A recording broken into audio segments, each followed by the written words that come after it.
Les couleurs de la mémoire, chronique des vies parallèles que l'on croise et que l'on retient.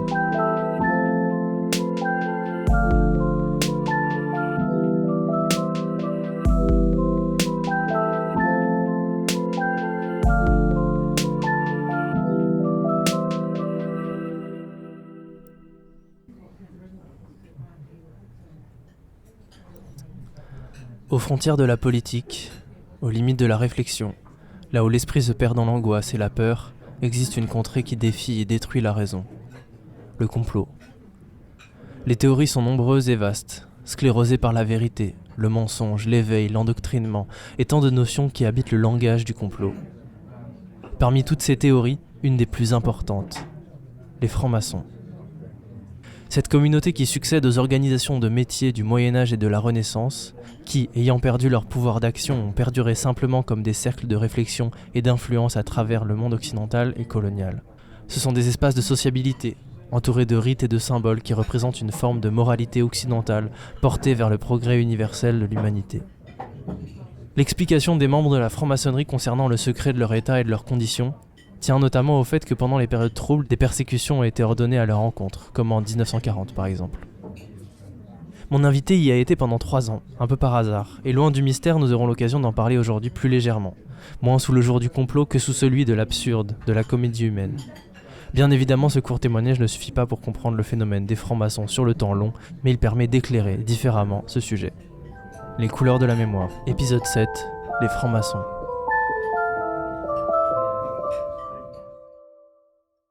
La planche, j'avais vu comme toujours, tu sais, Attendez, la planche, c'est pour passer compagnon, c'est ça? Après, quand tu es compagnon, Ok. tu fais une planche pour passer compagnon. Apprenti, compagnon, maître. Ok. Et pour passer d'apprenti à compagnon, déjà, il faut que les gars estiment que tu es en mesure de passer ce pseudo-examen de merde. Et Parce tu que dois... c'était principalement des hommes en plus. Non, moi j'étais dans une loge mixte. Ah oui, ok. Ouais. Les femmes étaient, on était plus de la moitié. Moi, j'ai pas choisi d'être franc-maçonne, en fait. J'ai pas choisi d'être franc-maçonne et donc j'ai pas choisi ma loge. Vous êtes arrivé à quel âge? Je devais avoir 35 ans. Et du coup, comment ça se fait que vous aviez pas choisi? Je n'ai pas choisi parce que il s'avère que j'enseignais dans le lycée à Bartou et j'avais une certaine aura en philo dans cet établissement. Et une enseignante d'anglais, je ne savais pas, mais elle était franc-maçonne, est venue me parler en salle des profs plusieurs fois. Je ne voyais pas du tout où elle voulait en venir. Elle m'a demandé, elle avait un neveu qui était en prépa à Paris, en prépa littéraire, et elle m'a demandé, il avait un devoir à faire, et elle m'avait demandé Des conseils. des conseils, des éléments que je lui avais donnés. Et puis elle a commencé à me parler un mot complètement confus. Elle a commencé à me parler de ce que en fait, de la franc-maçonnerie. Et moi, je ne voyais pas du tout où elle voulait en venir. Et quand j'en ai parlé à mes parents, mon père m'a dit, mais c'est une franc-maçonne. Ok. En fait, ils veulent que tu rentres sûrement en franc-maçonnerie. Parce que j'avais un arrière-grand-père qui était franc-maçon. Mon père m'a dit, ça, à tous les coups, c'est de la retape pour la franc-maçonnerie. Et le fait est que c'était la réalité. Et donc cette dame m'a dit, on a besoin de vous dans notre loge, on a besoin de quelqu'un comme vous. Bon. Donc je me suis renseignée sur la franc-maçonnerie parce que c'était quelque chose qui ne m'intéressait absolument pas. J'ai à peu près vu l'ambiance. Et je me suis dit, pourquoi pas? Pourquoi pas? Après tout, c'est une expérience. Qu'est-ce qui vous intéressait là-dedans? Rien. Mais je me suis dit, expérience. Et à cette époque-là, c'était encore plus occulte que maintenant. Et c'était dans quelles années? Mais j'avais 35 ans, tu calcules 57 plus 34. Et donc, j'y suis rentrée. Et là, j'ai subi, mais en jouant le jeu. Donc j'ai joué le jeu, j'ai vu ce qu'attendaient les attentes de la franc-maçonnerie et surtout de la loge d'obédience dans laquelle j'étais, qui était une obédience qui s'appelle Mensuis Misraïm, qui est une obédience avec une connotation un peu mystique. Donc déjà qu'en franc-maçonnerie, tu as soit des arrivistes, la grande majorité, c'est 90%, ce sont des arrivistes. Et là, c'était 90% c'était des arrivistes. Parce qu'en franc-maçonnerie, tu as quand même, quand tu y rentres, tu as une sorte de charte d'entraide. Par cette charte d'entraide, tu peux, et là je le dis parce que là ça peut paraître un discours anti-franc-maçon, mais c'est la réalité, hein. Tu peux avoir quand même de gros avantages. Parce que beaucoup de francs-maçons sont placés, c'est quand même dans les élites. Et vous saviez qui étaient les gens autour de vous, genre les juges, les avocats, les Voilà, juges, ouais. voilà. Mais tu le sais automatiquement. Ok. Quand tu y rentres vraiment, tu le sais. Et donc tu te retrouves avec des préfets, avec des juges, avec des recteurs, voilà, même avec des ministres. Et on se doit une entrée, on se doit assistance. Et pour y rentrer, tu as toute une série de trucs à la con. Et bon, ils viennent te visiter chez toi, Ouais. 3 ou 4 fois, Ok. et ils te font parler pour voir si tu es vraiment dans la ligne. Comme je m'étais un peu renseignée sur la franc-maçonnerie, je leur ai servi le discours qu'ils voulaient. Et comme vous étiez au PCS, ça vous dérangeait pas trop de servir la ligne? Non, ça m'a jamais dérangé. Ça m'a jamais dérangé de faire comme si, en ce qui concerne le discours. Et puis ensuite, ils viennent te chercher, ils te mettent en voiture, ils te mettent un bandeau sur les yeux, et ils t'amènent dans un endroit, tu sais pas du tout où c'est, et là, ils te posent une série de questions. Là, tu as tous les autres francs-maçons de ta loge qui sont là, devant toi, tu les vois pas, bien sûr, et qui te posent des séries de questions, mais là... C'était quoi comme question? Je me rappelle même plus. C'est mon rapport à ceci, mon rapport à cela, qu'est-ce que tu penses de ceci, qu'est-ce que tu penses de cela. Ah, ils faisaient un podcast. Oui, une sorte de podcast, oui. Voilà, donc j'ai répondu comme il fallait, puisque je savais ce qu'il fallait répondre, eu égard aux renseignements que j'avais pris sur la franc-maçonnerie, et sur cette partie de la franc-maçonnerie qui est Memphis-Misraïm, loge un peu mystique, où là, tu as des arrivistes et les branques. Voilà, là, c'est les deux. Et puis après, là, s'ils sont tous d'accord pour que tu rentres, après, tu as l'initiation. Et l'initiation, c'est à mourir de rire. À mourir de rire. Et puis après, tu es apprenti, et donc tu as des tenues. Nous, c'était une fois par semaine. Mais c'était quoi, l'initiation? Ouais. L'initiation, on t'amène en fait là dans c'est un temple de la franc-maçonnerie, qui est en fait un local, tu peux pas deviner. Autant aux États-Unis, si tu veux, les locaux des francs-maçons sont visibles. Tu as une pancarte. En France, non. Donc là, pareil, on t'amène dans un truc.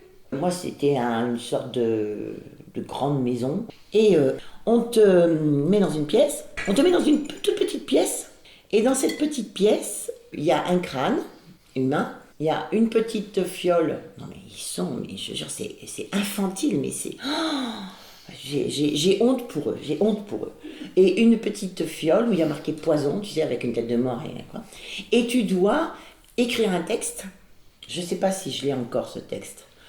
Un texte totalement aberrant où tu jures de ne jamais dévoiler, alors là, voilà, je vais mourir, où tu jures de ne pas dévoiler les secrets de la franc-maçonnerie, donc ne jamais, ça s'appelle le dévoilement, ne jamais dévoiler l'identité des autres francs-maçons, ne jamais dévoiler les rites de l'initiation, ne jamais dévoiler ceci, ne jamais dévoiler cela, et que tu signes.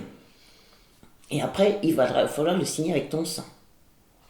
Mais je te jure, tu mettrais des enfants qui créeraient, tu sais, un club secret, là, ils feraient la même chose. Après cette lettre, tu la mets dans une enveloppe, tu la donnes. Cette lettre, en fait, elle va être... il faut la faire en 2 exemplaires, je crois. Il y en a une qui va être brûlée et mise dans une enveloppe. Pourquoi? Mais tu vois, ça fait des années et des années et des années et des années et des années et des années où les francs-maçons ont dû peaufiner ces rites. Pas pour aboutir à une connerie monumentale.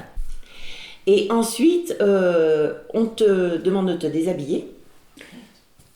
Tu gardes que ton slip. Et on te met une chasuble blanche. On te met un bandeau. Et on te met une corde autour du cou. Une corde avec un nœud coulant. Et là, on te sort de cette petite pièce.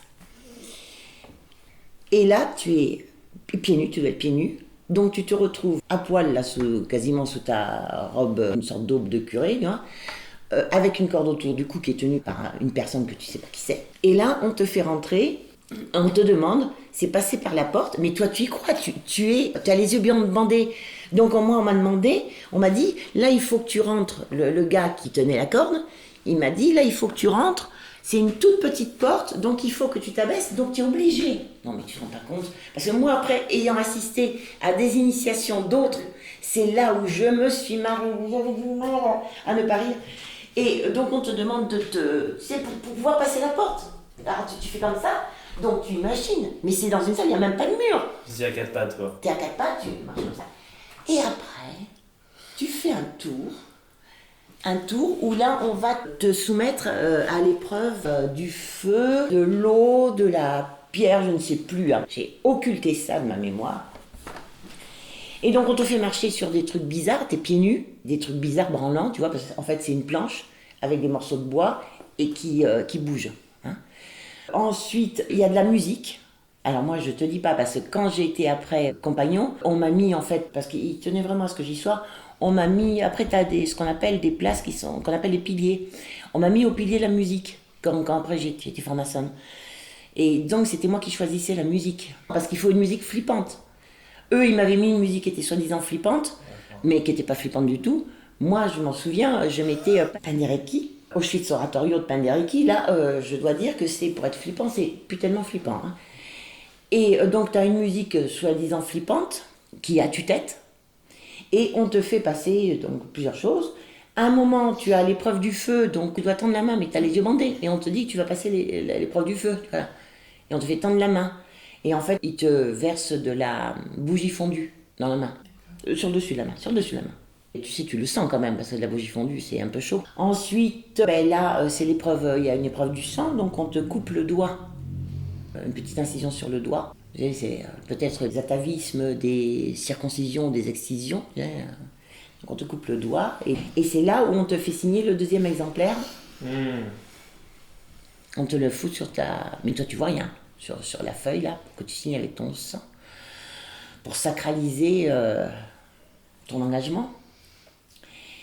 Et puis il y a un moment, il y a une épreuve, là, donc tu es vraiment dans le noir, hein, et là il y a une épreuve, normalement les gens crient, mais moi j'ai pas crié, parce que on t'enlève ton bandeau, et donc tu es aveuglé, et en fait c'est un miroir qui est en face de toi, donc on t'enlève le bandeau, et bam, tu vois ta gueule. Tu vois, donc pour certaines personnes, ça... Mais moi, non. Ensuite, tu refais un tour, là où on te fait... Et à un moment, tu vois, on t'enlève à nouveau le bandeau, et là, tu vois un des francs-maçons qui est allongé par terre, la tête comme ça, la tête sur une pierre, avec une sorte de lance que quelqu'un met sur son corps, une hallebarde, et puis voilà.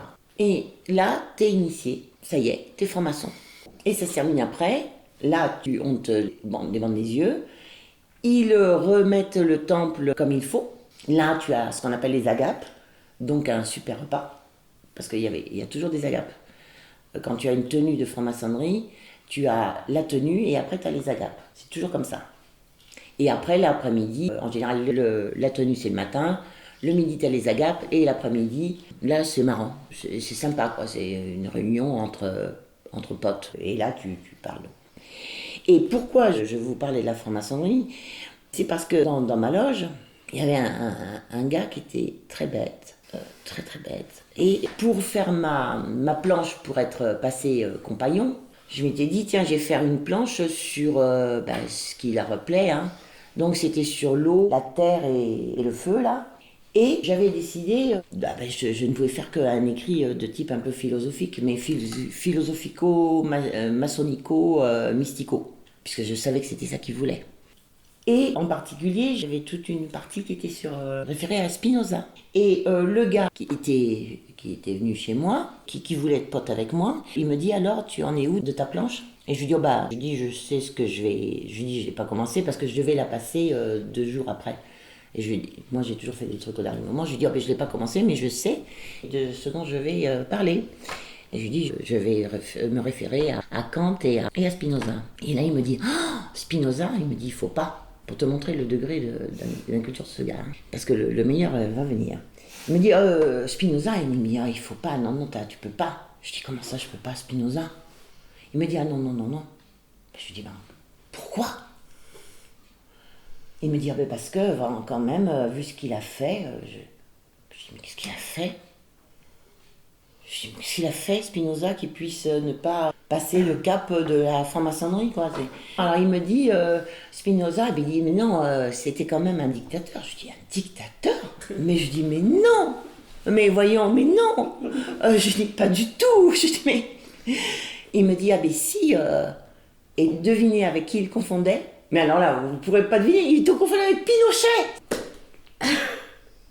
Il me dit, et là il me parle du Chili, je dis, mais non quoi! Je dis, le pauvre Spinoza, à part faire de la philo, il taillait des lentilles. Mais il confondait avec Pinochet. Incroyable.